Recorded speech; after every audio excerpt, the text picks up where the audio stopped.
Hi, this is Scott Garibay, and today we're going to talk about Andrew Yang. We're talking to talk about Conan the dog and whether we should keep some gender distinctions. All right, is there value in keeping some gender distinctions? All right, so first and foremost, before we go a step forward, right?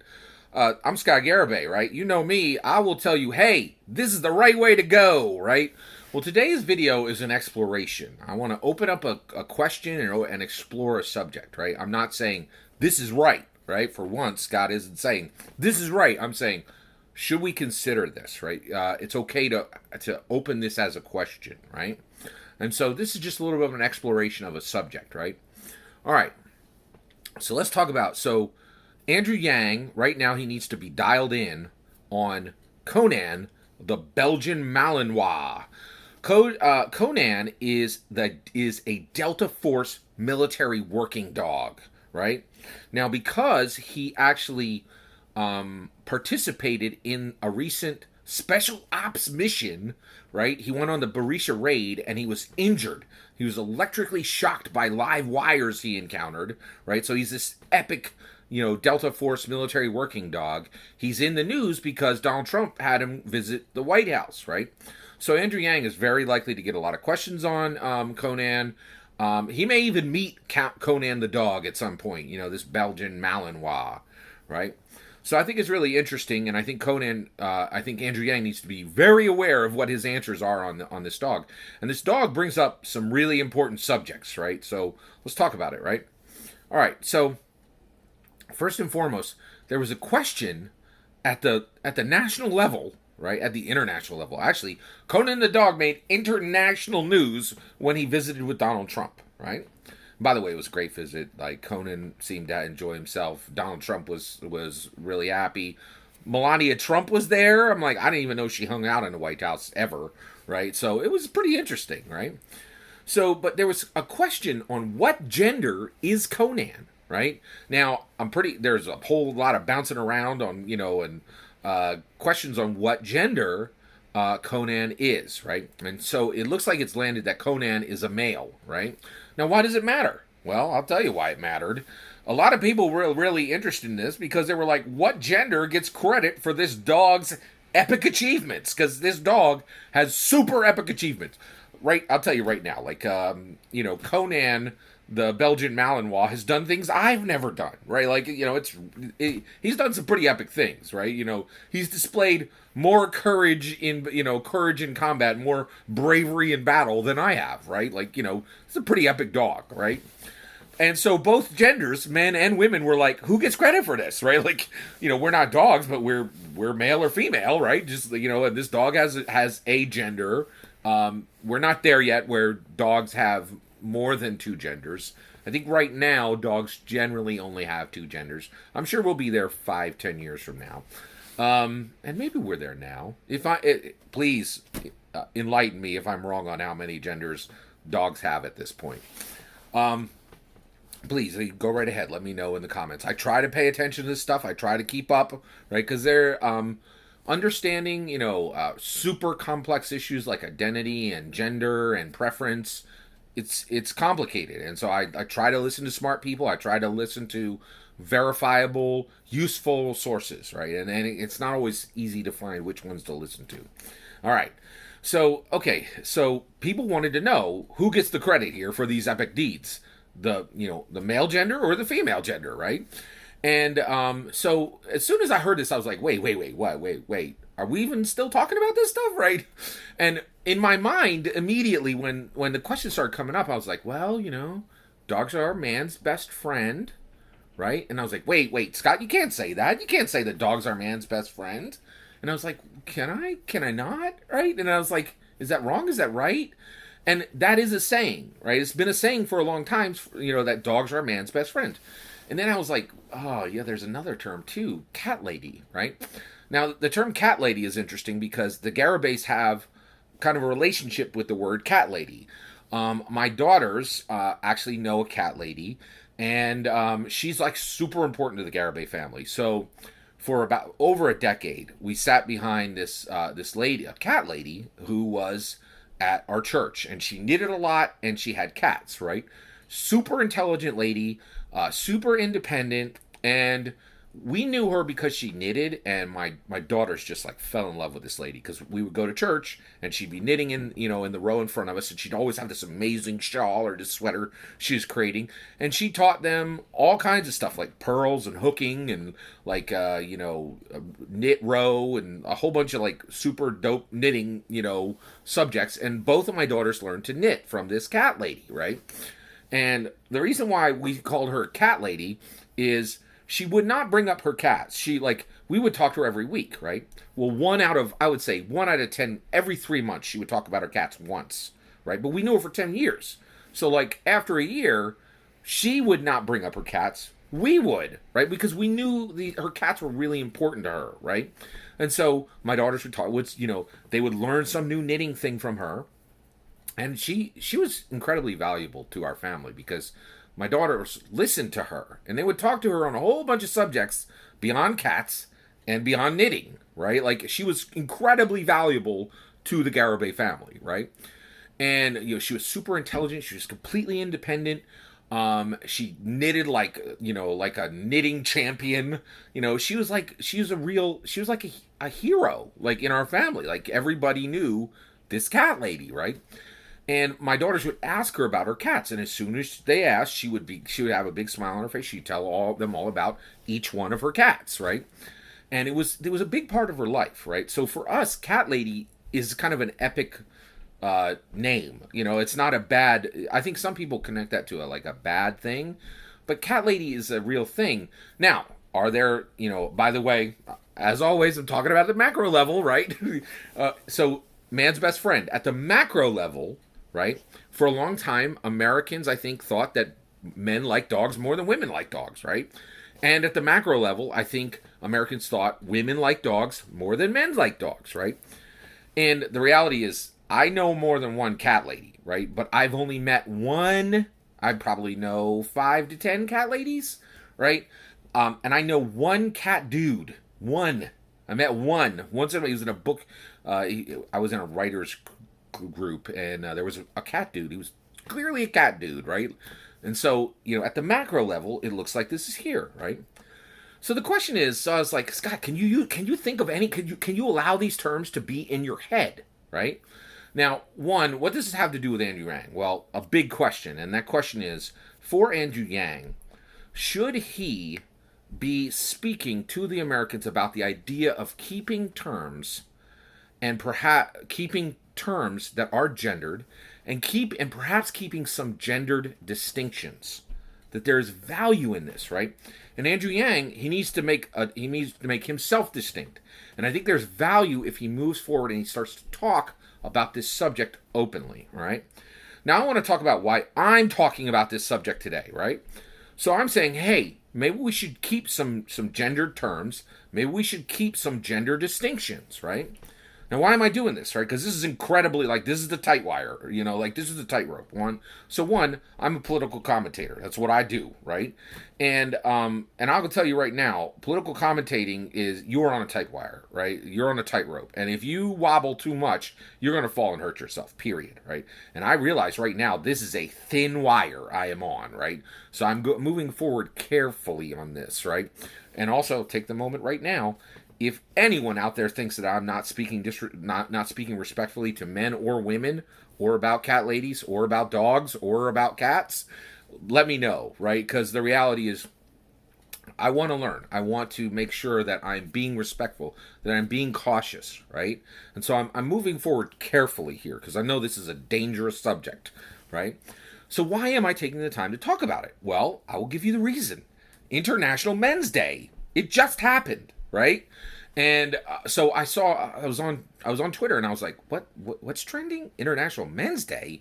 I was like, wait, there's not enough, men's right activists on Reddit to make International Men's Day trend. What the heck? Right?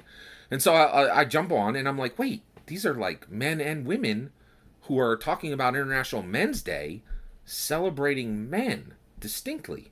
I was like, what is this? And I was like, I looked to the right, I looked to the left, I was like, is this a trap? Like, are they waiting for me to or, and I was like, don't, be careful, Scott. Don't like one of these accidentally, right? You don't want to be, put into the category of Reddit men's right activist, right? Like, that is not a category anybody wants to be in, right? Like, it's not a good thing, right? Right? No, you do not want to be in that group, right? So I'm like, be careful here. Don't hit like on any of these. Do not retweet, don't even think about using this hashtag. You better be really careful. Like, and I was saying to myself, like, International Men's Day, what is this? Like, people are celebrating men you distinctly from women, and just like we celebrate women on International Women's Day, that totally makes sense, right? We celebrate women on International Women's Day. I had no idea what International Men's Day was. I'd never seen it before, and I was like, "Is this a trap?" Like, I was stunned. I couldn't believe there were kind, thoughtful, human people who are men and women, like tweeting and retweeting and liking and posting about International Men's Day. I was like, are we allowed to celebrate men distinctly still? I'm shocked. I didn't think we were allowed to do this anymore, right? So and I looked, and like, these were not, Reddit men's rights activists. These were like real human beings, many of them quite woke, who were like, many of them Democrats, who were actually celebrating men on International Men's Day. I was shocked. I was like, and it opened the question. I was like, holy cows, why is this happening, right? Are we allowed to keep distinct genders? Or, is this, I thought we were way past this. I thought we were moving, I thought the ball was rolling and this was gone. Like, we were just going to merge the genders. Gender was going to be irrelevant, and that's the way it was, right? But it really did open up a big, huge question, right? Now, I have some thoughts on why International Men's Day was trending. So one, I think, woke culture is a huge thing, right? I'm woke. I feel like I'm not fully woke, right? Like, I'm still, we're all working toward being fully woke, right? On the Dem side, the Republicans don't worry about this thing. And so, I try to stay woke. I try to make sure that I understand, be inclusive, be kind, be thoughtful and alert, to marginalized communities, to communities that have had sources of woe, right? So we have this woke culture, right? Now, here's the thing. Woke culture used to be fringe, and it used to lose a lot, right? That ain't the situation anymore. Woke culture is winning, and they are winning a lot, right? And one of the things that happens when you win is you own the problem, right? One of the biggest ones and woke culture is winning a lot, right? And I think one of the reasons why we're seeing this whole issue with coming forward with International Men's Day is, like, I think woke culture, the woke community was like, whoa, did the pendulum swing too far here, right? And one of the reasons why is I think the woke community is starting to understand that they're winning. They own the problems that the non-wokes used to create. And in many ways, and in many areas, the replacements aren't better. This is a huge, huge problem, right? So when you do something woke and it's worse than what used to be there, that's a big problem. And I think the woke community had a few situations like this, right? I'll give you one right now, right? Secular versus sacred, right? Secular people are more woke than sacred, period. No two ways about it, right? Well, on the sacred side, right, very non-woke people created a whole bunch of really good universities and hospitals, right? Well, for the last 2-3 decades, the seculars have been crushing the sacreds, right? And they've really won, right? The nuns, N-O-N-E, no religions, are way surpassing. Like, sacred numbers, they're going down. People are going to church less, period. Secular numbers go way up.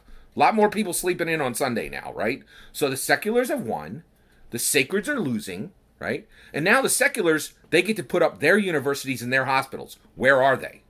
Oh, I ain't seen one, right? Like, there are none, right? Well, and if there are some, let me know, right? Like, and here's the issue. Even if there's 1 or 2 or 10, or there's 100 or 1,000, sacred, religiously established universities and hospitals, right? But the seculars have been around for, like, they've had momentum for 3, 4, 5 decades, and there are no great atheist universities. There are no great atheist hospitals. They're not, right? They won. They own the problem now. They need to be putting up solutions, but they're not, right?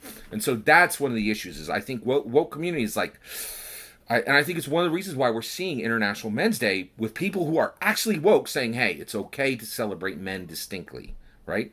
And actually giving some actual discussion around, hey, can we keep some gendered terms? Can we keep some gendered distinctions? Maybe they won't all be destroyed. Maybe they won't all be just like kind of sanded off, right? It's really fascinating. I think it's really, really fascinating, right? So the first and foremost, I think Andrew Yang could use these terms right now, right? Like you could use the term man's best friend. You could use the term cat lady, right?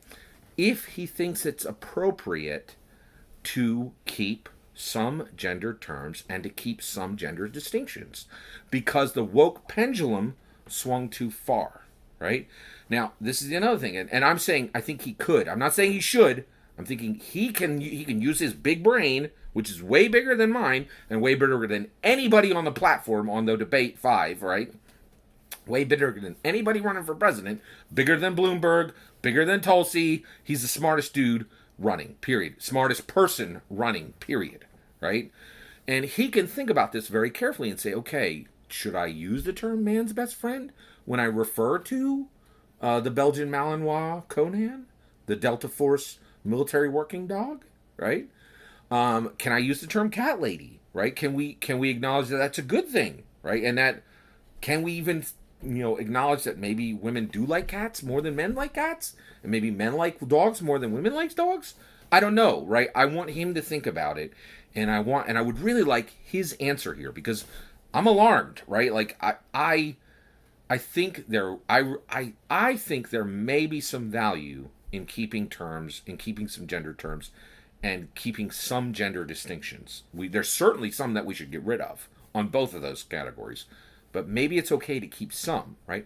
And I would really like Andrew Yang to apply his hyper intelligence to this question, right? And also, I would like him to really think, I would like to see where he comes down on this, right? On this really kind of a safer subject, right? Because by being able to talk about, these gendered terms and these gender distinctions with an animal, maybe it's less personal than if you're talking about a person, right? Because again, animals are not as important as humans, period. The whole human hierarchy, humanity first, not animals first, right? Humanity's first, animals second, things last. I think there should be a hierarchy of being, right? So, I think, and the other thing is, I think this is important too. Okay, so the reason why why I'm super, super down with Andrew Yang is I firmly believe he can absolutely murk and steal huge tracts of Trump's voters. No one else on the stage, right, at Debate 5 can get even a single Trump vote, right? Like, who's going to vote for Tulsi Gabbard?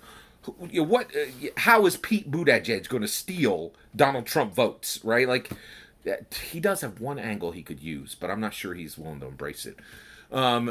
He might be going there. It's a whole subject, right? But the reality is Andrew Yang is incredibly well positioned to steal Trump votes. And this is one way you could do it, right? Saying, hey, let's check the woke pendulum, right? Andrew Yang could introduce a woke amplitude control, right? So the pendulum swings, right? The woke pendulum swings. Sometimes it swings too far, right? And I think Andrew Yang has enough intellectual savvy and enough kindness in his heart and enough respect in his heart to actually discuss this, right? Could he bring forward a woke amplitude control, a mechanism to roll back woke when it has gone too far? With a pendulum, the amplitude width controls the period length, right? So if you control the amplitude on woke, you can control the length of the period where that woke thing either survives or is rolled back and more controlled, right? It's incredibly complex. It's non-intuitive. And I don't have all the answers, right? I'm just opening this up as a subject to discuss, right?